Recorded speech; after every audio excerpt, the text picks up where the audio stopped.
Et pour réagir aux nouvelles révélations du Canard enchaîné, François Grosdidier, le sénateur maire de Voipy, le patron des Républicains de Moselle, est avec nous depuis nos studios à Metz. Bonsoir.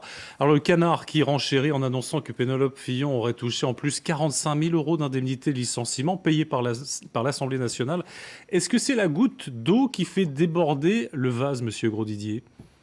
Non, c'est la goutte d'eau qui rend finalement le feuilleton burlesque.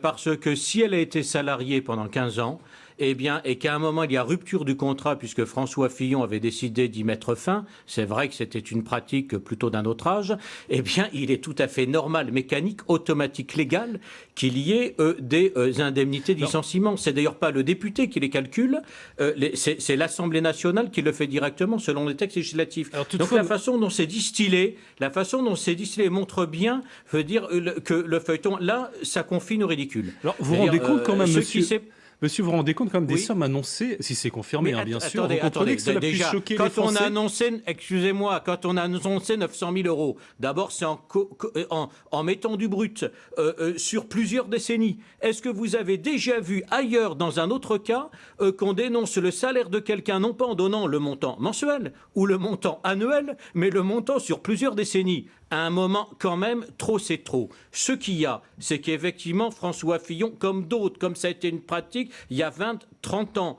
effectivement, embaucher son conjoint, qui n'était pas nécessairement tout le temps à la permanence parlementaire, au secrétariat parlementaire, mais qui, comme le font les parlementaires, qui travaillent jour et nuit, qui travaillent le week-end, l'a embauché dans un cadre moins strict.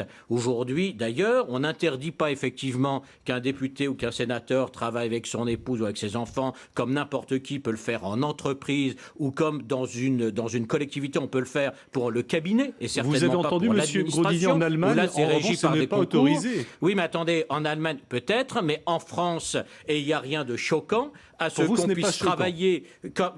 Non, ce n'est pas choquant. Quand on travaille, et que ce soit un chef d'entreprise, que ce soit un élu, et c'est dans le cadre d'une enveloppe qui est déterminée, et à partir du moment où le travail est réel, effectivement, moi, cela ne me choque pas. D'ailleurs, en plus, on travaille jour et nuit, il n'y a pas de droit à la déconnexion, on travaille le week-end compris, on a des séances de nuit. Un parlementaire est quelqu'un qui travaille au moins 2 fois 35 heures par semaine et qui amène souvent ses collaborateurs à cela. Alors ça, effectivement, ce n'est jamais expliqué. Une dernière question, c'est la réalité de la vie du travail parlementaire.